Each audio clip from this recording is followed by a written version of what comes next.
What's going on, people? Me again, Mr. B, and today we want to talk about tourism, its impact on Jamaica, its impact on the whole culture and music in Jamaica, and in particular, its impact on Jamaicans generally. Now, I put my hand up that I have been associated with the Jamaican tourism product um, a while back, and I'm talking about way back in the 1980s, when essentially it was a handful of properties that made up the Jamaican hotel landscape.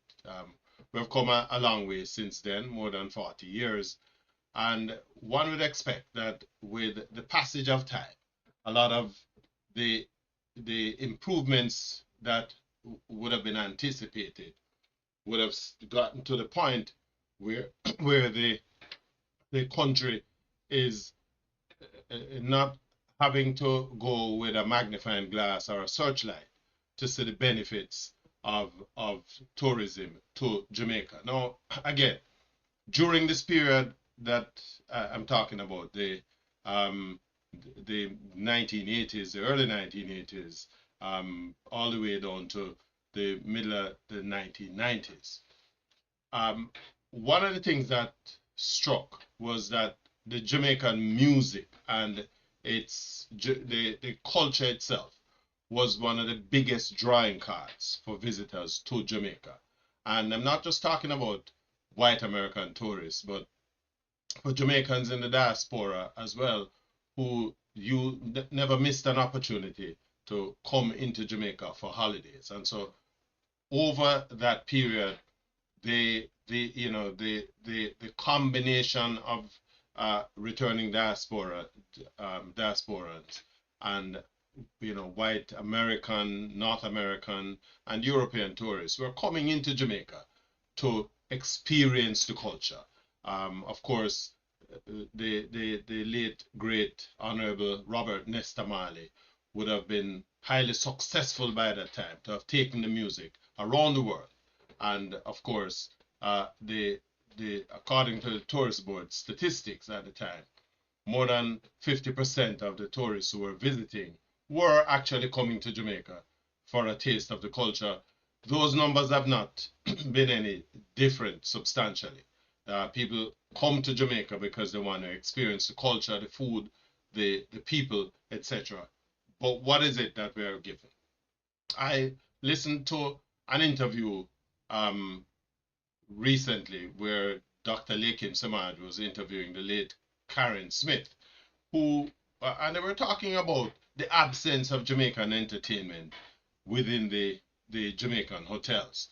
Today, the, the Spanish hoteliers dominate the Jamaican hotel landscape, particularly in the north coast areas, north coast, northwestern coast, and the west coast. The hotel properties are owned largely by Spanish investors, and of course, what they have done is to push the Jamaican entertainment out of these hotels. I can say that unequivocally. And in fact, the late Karen Smith, she spoke about that, where these hotels were now bringing in Dominican based acts to, and not only were they coming to a one property, but they were basically circulating them right across the tourism landscape. And so what that does is that it locks out Jamaican musicians, Jamaican entertainers out of these hotels. And the argument was um, that they can pay these Dominicans or foreign entertainers a lot less. They provide them with accommodation, etc., transportation, and they can do that for a lot less. Now, let me make this clear. When you have a country like Jamaica that love to boast, and I know the minister Babsy Grange and Sweetie Jar, the tourism minister Ed Bartlett, love to talk about the fantabulous numbers of tourists coming into Jamaica. The reality, though, is that there is some dissonance between the Ministry of Culture and Gender and Entertainment and the Ministry of Tourism, because clearly the two ministries not talking to each other.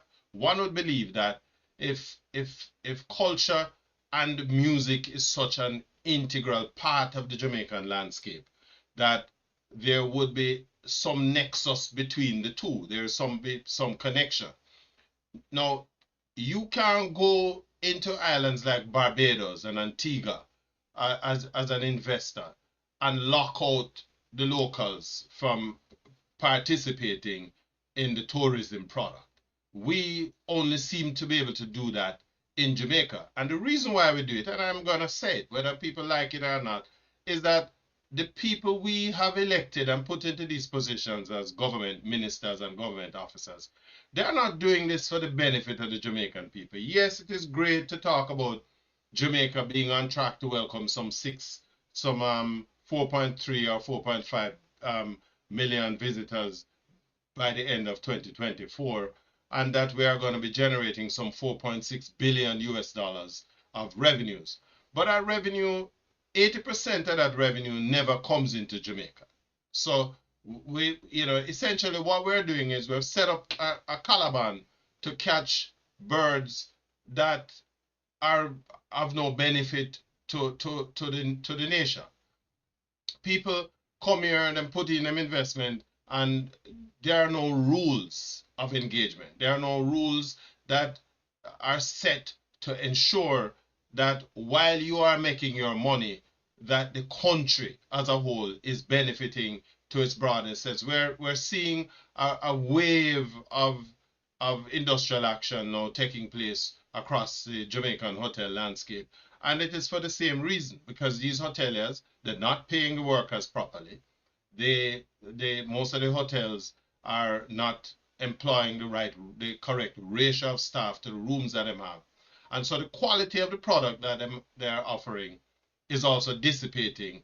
I saw one article on social media where I guess is that one of these new major property in the Trelawney area, and he said the food cold, you wait hours to get any kind of service because the hotel understaffed, the staff that is there are not too into the work itself. And so the quality of the vacation that they have paid for, and they paid good money, they are not getting the benefits of it. The problem is we seem to be concerned with creating a product that benefits the investors, not a benefit to the Jamaican people. Bartlett, if you remember, in the most recent sectoral debate earlier in this year, talked about some 2,000 additional rooms that would have been completed in time for the 2024, and a projection of another 20,000 rooms within the next 10 to 15 years. And so one wonders where you're going to get staff to supply this, because clearly with Jamaica now having a declining population, with the workforce not particularly in tune to work for the spit money that these hoteliers are prepared to pay, the removal of the participation of workers into the gratuity and tip sharing is creating a disincentive for youngsters to want to get into the hotel industry as hotel workers. And so that is one problem. But I want to come back to the entertainment.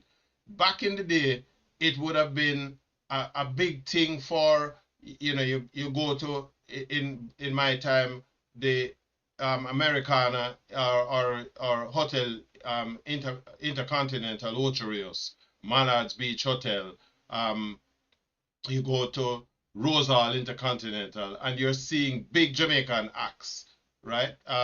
The Dennis Browns, Delroy Wilsons, Marcia Griffiths, Jem Myers, AJ Brown, Karen Smith. You're seeing them on stage. If you on a weekend, it's a regular thing for Jamaicans to go down to the North Coast to go enjoy some of that hotel entertainment.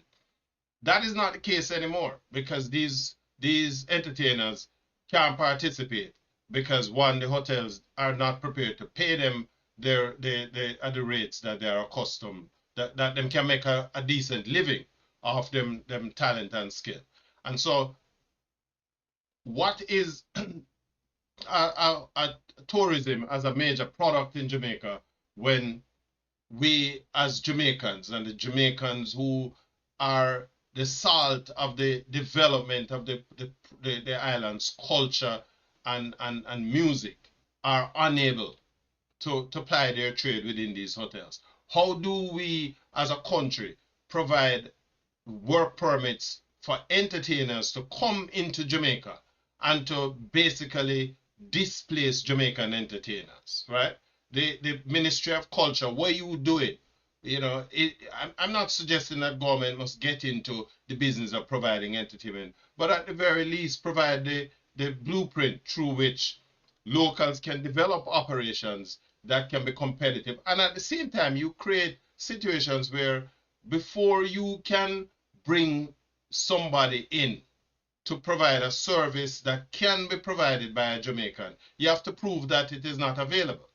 And and it's not about proving that it's not available at the rate you want it, right? Jamaican exchange rate is 160 Jamaican dollars to $1, and hotels are earning billions of dollars. So don't tell me you can't afford to pay entertainers at the proper rate and to treat them with the respect that they deserve. We have a government that has basically set the parameters where hoteliers believe that the workers, what they have is a servile, not a service relationship, but a servile relationship. And so you can treat them just about any way. That is the reason why we're having all of these industrial actions across the thing, because as a country, we have simply sold Jamaicans out of the hotel industry, right? What we have done is that we have allowed these people, because them coming in and they're putting down hotel room stock, there are no rules of engagement for them.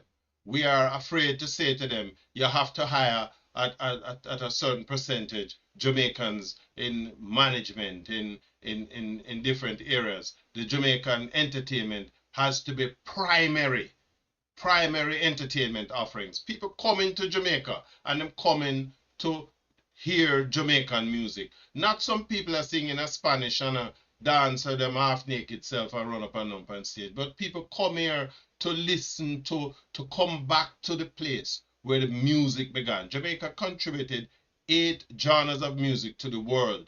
And don't tell me that it is not important enough for the visitors who are coming here to hear the music that them can't hear that within these hotel properties. That is what a government that is concerned about its people and the country that it serves. That's what they do. And so, Mr. Bartlett, may I send that message to you? May I send that message to the Director of Tourism as well? Right? These are the directions that we need to be going. It cannot be that we are beating our chest and talking about, oh, how many guests are coming. Guests now will come here if the level of dissatisfaction that is being reported is allowed to continue. I saw where in 2018, Ed Bartlett had this thing about meeting with stakeholders in the hotel industry and entertainment industry to talk about this thing. And it looked like all that they did was just talk, because nothing do happen beyond the hoteliers have continued along this route where a great 70-80% of the hotel entertainment that is being offered in these sizable properties that now make up the Jamaican tourism space, these entertainers are from the Dominican Republic and other Spanish-speaking countries, and that can't work. Tell me what you think, people, about what me just have to say, right? I would love to see your feedback in the comment section. If you like the video, hit the like button, share with your friends, and of course, if you have not done so yet, subscribe to the channel so we can have these continued engagement on these significant national and other social issues. Until then, more time. Respect.